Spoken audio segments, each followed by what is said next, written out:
Alrighty then, we're back again with another chapter of our Mission Handbook. This time we turn to chapter 8 concerning property. It's not such a long chapter, but actually the stuff that we talk about in it is pretty deep. It's pretty big. So why don't you pull out the handbook and turn to chapter 8. Here in Western lands, we are big on property. This is the way that we kind of define our world. The more of it, the better. The more that we have, the more that we've accumulated through the years, well, the more important we are and the more important things we do. This is just the way that we think in Western lands. Think of some of the proverbs that we have in the English language. Here's one. Money talks.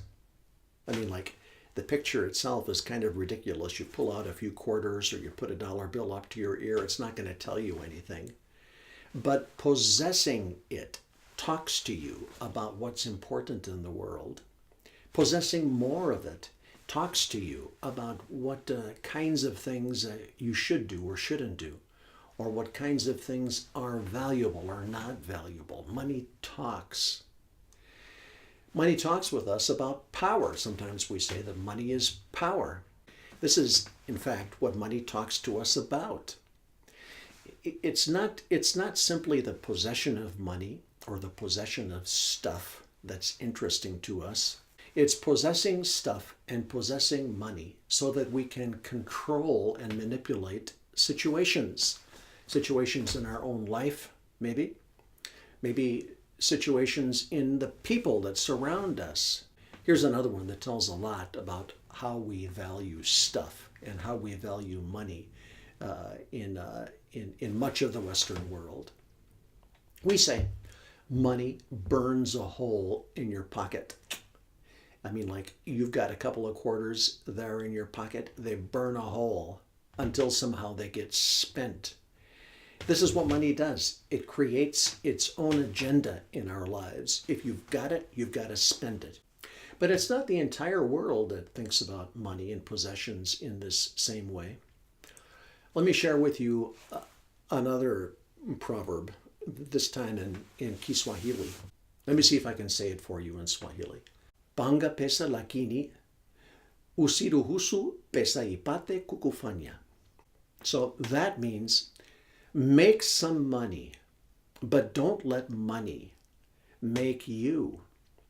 You're going to find that chapter 8 kind of presents an alternative worldview in this regard.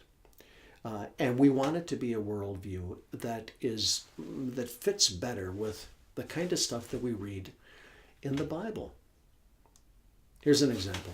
You cannot serve two masters, God and money, for you will hate one and love the other, or else the other way around. Matthew 6:24.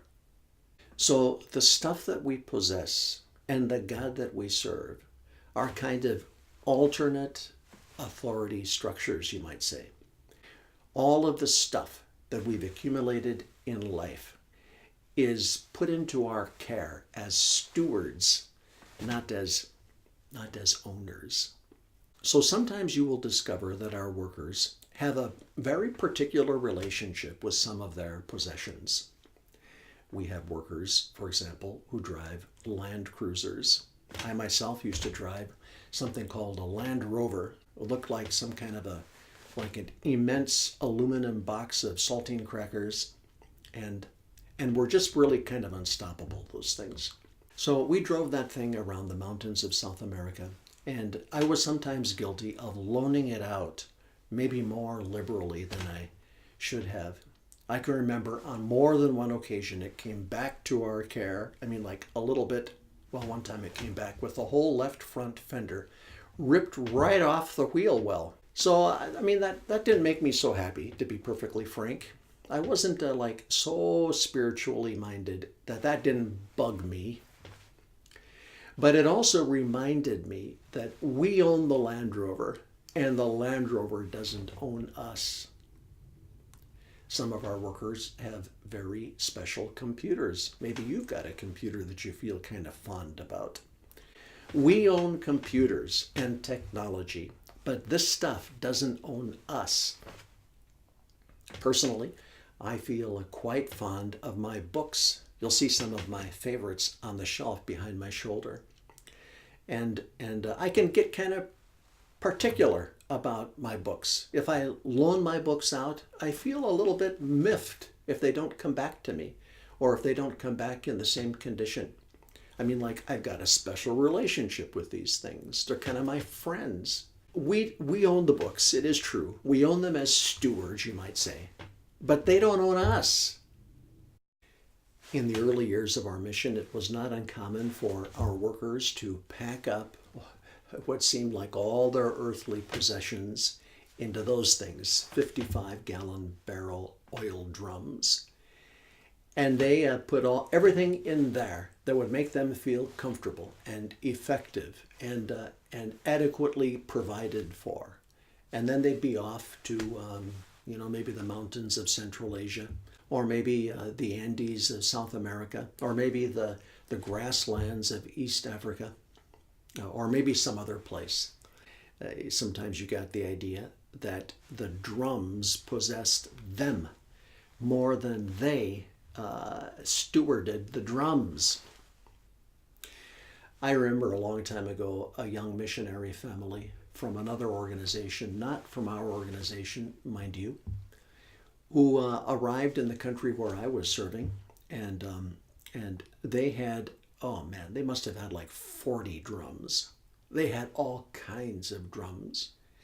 And I was flabbergasted to learn that probably 6 or 8 of those things, look at those things, they're big. 6 or 8 of them were filled with Christmas decorations for the family. I mean, like, okay, these were things that made them feel at home back in their country of origin. And now they took them all the way down to the Andes of South America, again, to feel at home. One could wonder whether the possessions possessed them more than they stewarded the possessions. So let's turn to chapter 8 and just have a look at some of the language that we find there. Here we have paragraph 180. We believe that all good things come from above. Okay, I mean, this includes our Land Rovers, it includes our Christmas decorations, it includes our life, it includes our assignment, it includes our training and skills, our health, our bodies, our time, energies, bodies, and abilities, our material and organizational resources belong to God. They've come from above, and they're not our own. We are only their stewards. So the operative word here is stewards. We're not like owners in the classical Western cultural sense. We're stewards in the biblical sense. Paragraph 181. As stewards of these gifts, we may hold them lightly and invest them freely. We do not attempt to guard away our material resources against eventualities that may never come. We will not bury our talents, Matthew 25. To the contrary, we're happy to expend our resources freely and without restraint in service to God's kingdom. So if you have a computer, if you have a certain amount of resource, if you have a certain amount of health, if you have a certain amount of time, we want to remind one another that we steward these things not so much for us and our satisfaction or pleasure or well-being. We steward these things on behalf of the King and his cause in the world. This is the kind of image that we have in chapter 8.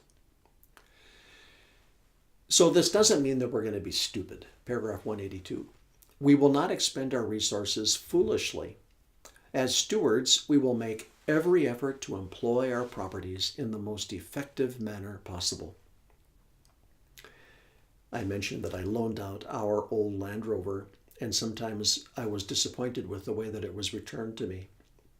Well, after a few years, I didn't loan it out as much as I did previously. It seemed to me that as a matter of stewardship, maybe I should take a little bit of care with that thing. So chapter 8 continues with a practical explanation of how we come into the ownership of stuff as workers within our fellowship. And there you'll find in paragraph 183 that the ownership of stuff isn't automatically the best idea. The ownership of lands and properties is not in every case commendable. Ownership requires a level of administrative overhead that may detract from other ministry efforts and limit our sense of mobility and possibility. Properties tend to tie us down for the most part. Therefore, we prefer to rent or lease rather than to own.